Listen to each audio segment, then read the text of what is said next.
நம்ம இன்னைக்கு இந்த வீடியோவில் எந்த விஷயத்தை பற்றி பேச போகிறோம் அப்படின்னு சொல்லி கேட்டோம் அப்படின்னா, கடந்த ஒரு 10-15 நாளாகவே இந்தியாவே உலுக்கியிருக்கக்கூடிய விஷயம், கொல்கத்தாவில் நடந்திருக்கக்கூடிய பயிற்சி மருத்துவர் இருக்காங்க இல்லையா, அவங்களுடைய கொலை அப்படின்னே வந்துட்டு சொல்லலாம். ஸோ இதில் இன்னுமே பார்த்தோம் அப்படின்னா மர்மம் அப்படின்றது நீட்டிச்சுக்கிட்டே தான் இருக்குது. ஏன்னா ஒரே ஒருத்தர் தான் பார்த்தோம் அப்படின்னா இது வரைக்கும் கைது அப்படின்றது பண்ணியிருக்காங்க. இந்த கொலைக்கு பின்னாடி இருக்கக்கூடியது யார், அதை தாண்டி இந்த கொலையில் என்னதான் நடந்துச்சு அப்படின்ற மாதிரி 100% உண்மையான விஷயங்கள் அப்படின்றது இன்னும் வெளியே வராமல் தான் இருக்குது அப்படின்னே சொல்லலாம். ஸோ வெளியே வராமல் இருக்குது அப்படின்றத தாண்டி இந்த விஷயத்தை வெளியே வராவிடமா பண்ணுறதுக்காக பார்த்தோம் அப்படின்னா இன்னும் பலகட்ட முயற்சிகள் அப்படின்றது நடந்துகிட்டு இருக்கு அப்படின்னு சொல்லியும் பேசப்படுது. இப்படி ஒரு இக்கட்டான சூழ்நிலையில, ஒரு பரபரப்பான சூழ்நிலையில பார்த்தோம் அப்படின்னா உச்சநீதிமன்றம் இருக்காங்க இல்லையா, அவங்க தானா முன் வந்து நாங்க இந்த கேஸை விசாரிக்கிறோம் அப்படின்னு சொல்லிட்டு அவங்க அறிக்கையை வெளியிட்டது பார்த்தோம் அப்படின்னா இன்னும் ஒரு நல்ல விஷயமா மக்கள் மத்தியில பார்க்கப்பட்டுச்சு.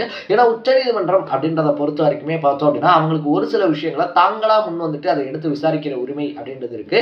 நாட்டில் அமைதியின்மை நிலவும் போது, இல்லைன்னா நாடே வந்துட்டு பார்த்தோம் அப்படின்னா ஒரு பதட்டமான ஒரு விஷயத்தை பேசும்போது, நாட்டில் வந்துட்டு ஒரு பரபரப்பு ஏற்படும் போது பார்த்தோம் அப்படின்னா அதை அமைதியாக்குறதுக்கு உச்சநீதிமன்றம் அந்த விஷயம் அப்படின்றத பண்ணலாம். அதுவும் இந்த வழக்கை பார்த்தோம் அப்படின்னா சந்திரசூட் இருக்கார் இல்லையா, நீதிமன்றத்தினுடைய தலைமை நீதிபதி, உச்சநீதிமன்றத்தின் தலைமை நீதிபதியா இருக்கக்கூடிய சந்திரசூட்டே விசாரிக்க போறாரு அப்படின்னு சொன்னது அதுல இன்னும் ஒரு பிளஸ் பாயிண்டா பார்க்கப்பட்டுச்சு அப்படின்னு தான் சொன்னோம்.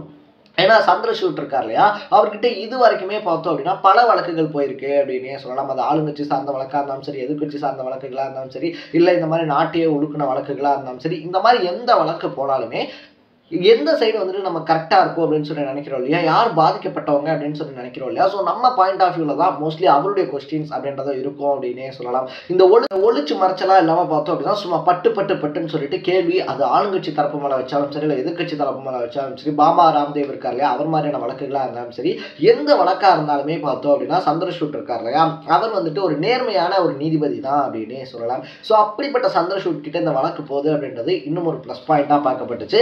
அதுக்கு ஏற்ற மாதிரியே பார்த்தோம் அப்படின்னா பல அதிரடியான கேள்விகள் அப்படின்றத மேற்கு வங்கம் இருக்கு இல்லையா, மேற்கு வங்கத்தில் இப்போ முதலமைச்சராக இருக்கக்கூடிய மம்தா பானர்ஜி அரசு கிட்ட அவர் முன் வச்சிருக்காரு அப்படின்னே சொல்லலாம். ஸோ இந்த கேள்விகளுக்குலாம் என்ன பதில் சொல்றது அப்படின்னு சொல்லி தெரியாமையே இப்போ மம்தா பானர்ஜி தலையை பிச்சுக்கிட்டு இருப்பாங்க அப்படின்றதான் சுச்சுவேஷன்.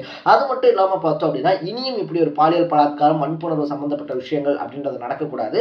இனி ஒரு மருத்துவருக்கு பார்த்தோம் அப்படின்னா இந்த மாதிரி ஒரு கேவலமான சுச்சுவேஷன் வரக்கூடாது அப்படின்றதுனால 10 டாக்டர்கள், அதாவது இந்தியா முழுக்க இருக்கக்கூடிய சிறந்த 10 டாக்டர்களை செலக்ட் பண்ணி பார்த்தோம் அப்படின்னா தேசிய அளவில் ஒரு குழு அப்படின்றத அமைச்சிருக்காங்க.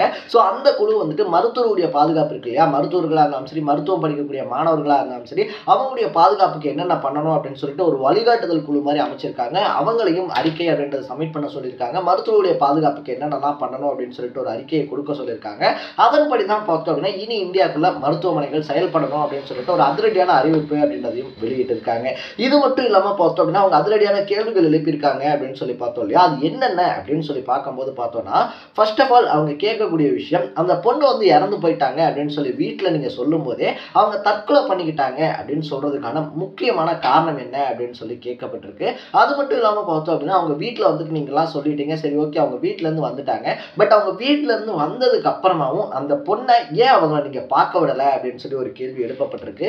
அது மட்டும் இல்லாமல் பார்த்தோம் அப்படின்னா கிட்டத்தட்ட மதிய நேரங்களில் பார்த்தோம் அப்படின்னா ஒரு 11 மணி இருக்கு இல்லையா, 11 மணிலேருந்து ஒரு 4 மணி வரைக்கும் வந்துட்டு இந்த போஸ்ட்மார்ட்டம் செய்யக்கூடிய வேலைகள் அப்படின்றத பார்த்துருக்கீங்க. அவங்க பேரண்ட்ஸ் அவங்கள பார்க்க விடாமல் பண்ணியிருக்கீங்க.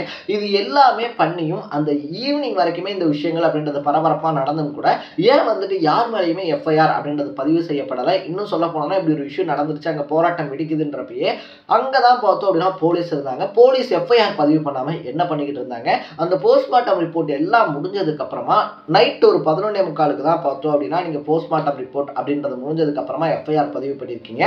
அப்போ போஸ்ட்மார்ட்டம் ரிப்போர்ட் அப்படின்றது முடிஞ்சிருச்சு, இனிமேல் இந்த பிரச்சனை யாரும் பெருசா பேச மாட்டாங்க, அப்படியே மூடி மறைச்சிடலாம்னு சொல்லி பிளான் பண்ணீங்களா அப்படின்னு சொல்லிட்டு அடுக்கடுக்கான கேள்விகள் அப்படின்றத எழுப்பி பார்த்தோம்னா மேற்கு வங்க முதலமைச்சர் இருக்கார் இல்லையா, அவங்களையே தலை சுத்தி போற அளவுக்கு கிறுகிறுக்க வச்சிருக்காங்க அப்படின்னு தான் சொல்லணும். ஸோ இது ஒரு பக்கத்துல இருந்தாலும் கூட பார்த்தோம் அப்படின்னா அடுத்தடுத்து அவங்க சொல்லியிருக்கக்கூடிய விஷயங்கள் இருக்கு இல்லையா, அந்த மருத்துவமனையை பொறுத்த வரைக்குமே பார்த்தோம்னா இந்த மருத்துவமனை அப்படின்னு சொல்லி கிடையாது, பல மருத்துவமனைகள்ல வந்துட்டு மருத்துவர்கள் இருக்காங்க இல்லையா, அவங்களுக்கே போதுமான வசதிகள் அப்படின்றது இருக்கிறது கிடையாது. சுகாதாரம் சம்பந்தப்பட்ட விஷயங்களா இருந்தாலும் சரி, அப்பார்ட் ஃப்ரம் தட் அதை தாண்டி பார்த்தோம் அப்படின்னா பாதுகாப்பு சம்பந்தப்பட்ட விஷயங்களா இருந்தாலும் சரி எதுவுமே இருக்கிறது இல்லை.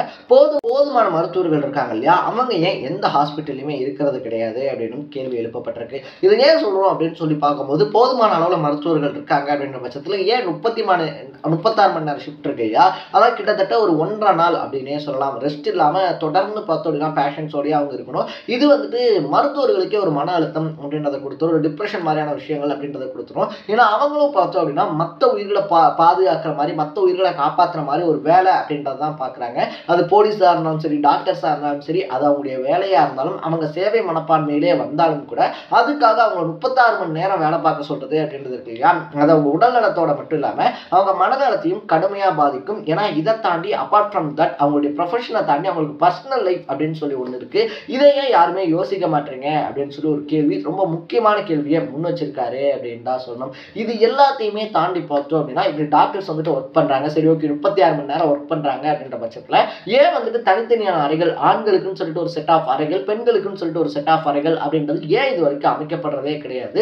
இப்படி அடுத்தவங்களுடைய உயிரை வந்துட்டு பாதுகாக்கணும் அப்படின்னு சொல்லிட்டு போராடக்கூடிய மருத்துவர்கள் இருக்காங்க இல்லையா, அந்த பொண்ணு வந்துட்டு 36 மணி நேரம் ஷிஃப்ட் முடிச்சுட்டு கருத்தரங்க மண்டபத்தில் தான் போய் படுத்திருந்தாங்க அப்படின்னு சொல்லப்படுது. அப்படி 36 மணி நேரம் ஷிஃப்ட் பார்க்கக்கூடியவங்களுக்கு ஏன் செக்யூரான சேஃபான ஒரு பிளேசஸ் அப்படின்றது இல்லை அப்படின்னு கேள்வி கேட்டிருக்காங்க. அந்த ஆர்ஜிகர் ஹாஸ்பிட்டல் இருக்கு இல்லையா, அதுக்குள்ளேயே பார்த்தோம் அப்படின்னா சிசிடிவி கேமராக்கள், நல்லா ஒர்க் பண்ணக்கூடிய கேமராக்கள் அப்படின்றதும் இல்லை. ஏன் இவ்வளோ பெரிய ஹாஸ்பிட்டலில் சேஃப்டி, அதாவது பாதுகாப்பு கருதி, நோயாளியுடைய பாதுகாப்பாக இருந்தாலும் சரி, இல்லை டாக்டர்ஸுடைய பாதுகாப்பாக இருந்தாலும் சரி, இது எல்லாத்தையுமே மனசில் வச்சு செயல்படக்கூடிய அளவுக்கு சிசிடிவி கேமராஸ் அப்படின்றது ஏன் வைக்காமல் இருந்தீங்க?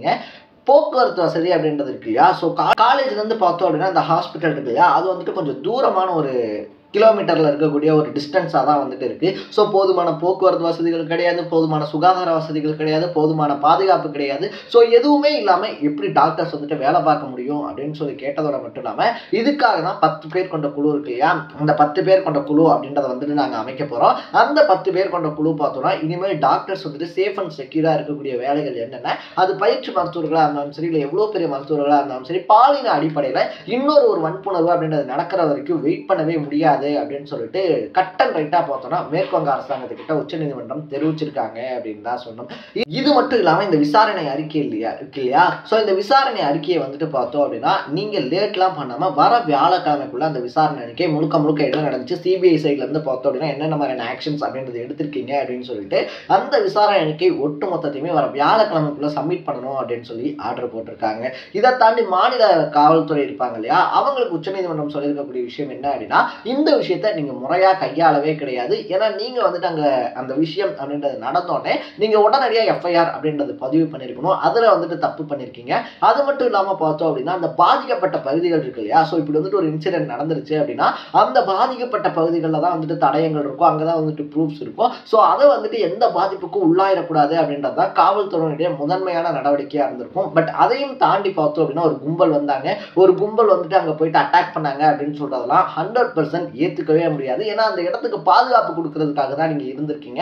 அப்படி ஒரு விஷயம் நடக்க போது, ஒரு கும்பல் வந்து தாக்க போறாங்க அப்படின்னு சொல்றது இருந்துருந்துச்சுன்னா அந்த விஷயத்தை தெரியாம அங்க உள்துறை இருக்காங்க இல்லையா, உளவுத்துறை இருக்காங்க இல்லையா, உளவுத்துறை என்ன பண்ணிக்கிட்டு இருந்தாங்க அப்படின்னு சொல்லிட்டு மாநில காவல்துறைக்கு ஆரம்பிச்சு, உளவுத்துறைக்கு ஆரம்பிச்சு, இங்க வரக்கூடிய சிபிஐ இருக்காங்க இல்லையா, எல்லாத்தையுமே வெச்சு செஞ்சிருக்காரு நீதிபதி சந்திரசூட் அப்படின்னே சொல்லலாம். ஸோ இவங்களை எப்படி வியாழக்கிழமைக்குள்ள வந்துட்டு அறிக்கை அப்படின்றத சமர்ப்பிக்க சொல்லியிருக்காரோ அதே மாதிரி பார்த்தோம் அப்படின்னா மாநில அரசு இருப்பாங்க இல்லையா, மாநில அரசுக்கும் மாநில காவல்துறைக்கும் அந்த ஒரு கும்பல் வந்து தாக்குனாங்க அப்படின்னு சொன்னீங்க இல்லையா, அந்த கும்பலுடைய பின்னணி அப்படின்றது என்ன, அந்த கும்பலுக்கு தலைவன் அப்படின்றது யாரு, அதை தாண்டி அந்த கும்பல் எங்க இருந்து வந்தாங்க, அந்த கும்பல் எந்தெந்த பகுதிகளை வந்துட்டு சேதப்படுத்தினாங்க அப்படின்னு சொல்லிட்டு எல்லா விஷயங்களுமே A to Z நீங்களும் வியாழக்கிழமைக்குள்ள அறிக்கையா சமர்ப்பிக்கணும் அப்படின்னு சொல்லிட்டு 2 பேருக்குமே அதிரடியான உத்தரவு அப்படின்றது போட்டிருக்காங்க. ஸோ இதை தாண்டி பெண் மருத்துவருக்காக வந்துட்டு போராட்டம் நடத்தக்கூடிய மருத்துவர்கள் இருக்காங்க இல்லையா, அவங்கள்ட்ட நீதிபதி சந்திரசூட் என்ன சொல்லியிருக்காரு அப்படின்னு பார்த்தோம்னா, நாங்க உங்க கூட நிக்கிறோம், நாங்க உங்களுக்காக முழுசா நிற்போம், நீங்க எங்களை முழுசா நம்புங்க, நாங்க உங்களுக்கான நீதி இருக்கு இல்லையா அதை வாங்கி தரோம் அப்படின்னு சொல்லியிருக்காங்க. ஸோ இப்படி அடுக்கடுக்கான கேள்விகள், நம்ம மனசுல இருக்கக்கூடிய குமுறல்கள், நம்ம மனசுல இருக்கக்கூடிய சந்தேகங்கள் எல்லாத்தையுமே சந்திரசூட் இருக்கார் இல்லையா, அவர் முறையா எழுப்பி இருக்கிறதுனால அவர் மேல மருத்துவர் குழுக்கு வந்துட்டு ஒரு நம்பிக்கை அப்படின்றது ஏற்பட்டிருக்கு அப்படின்னே சொல்லலாம். ஸோ அடுத்து இந்த வழக்கு எந்த பக்கமா போகுது, அடுத்து இதுல யார் யார் மாட்ட போறாங்க, அந்த கும்பல் யாரு, அந்த கும்பலுடைய தலைவன் யாரு, அந்த பொண்ணுக்கு நடந்தது என்ன, அந்த பொண்ணை உண்மையாவே இந்த நிலைமைக்கு உள்ளாக்குனது யாரு அப்படின்ற எல்லா விஷயங்களும் வெளிவரும் அப்படின்னு எதிர்பார்க்கப்படுது. ஸோ நீங்க இந்த விஷயத்தை பத்தி என்ன நினைக்கிறீங்க அப்படின்றத கமெண்ட்ல போட்டு, இதே மாதிரி அப்பப்ப அப்டேட்டா போயிட்டு கூடிய விஷயங்கள் இருக்கு இல்லையா, அது கரண்ட் அஃபேர்ஸாக இருந்தாலும் சரி, பாலிடிக்ஸாக இருந்தாலும் சரி, ஸ்போர்ட்ஸாக இருந்தாலும் சரி, அப்பப்போ அப்டேட்டாக போயிட்டு இருக்கக்கூடிய விஷயங்களை நீங்கள் தொடர்ந்து தெரிஞ்சுக்கணும் அப்படின்னு ஆசைப்பட்டீங்கன்னா மறக்காம சேனலை சப்ஸ்கிரைப் பண்ணிக்கோங்க. நாளைக்கு இதே மாதிரி இன்னொரு இன்ட்ரெஸ்டிங்கான வீடியோட சந்திக்கலாம். Tata, bye by.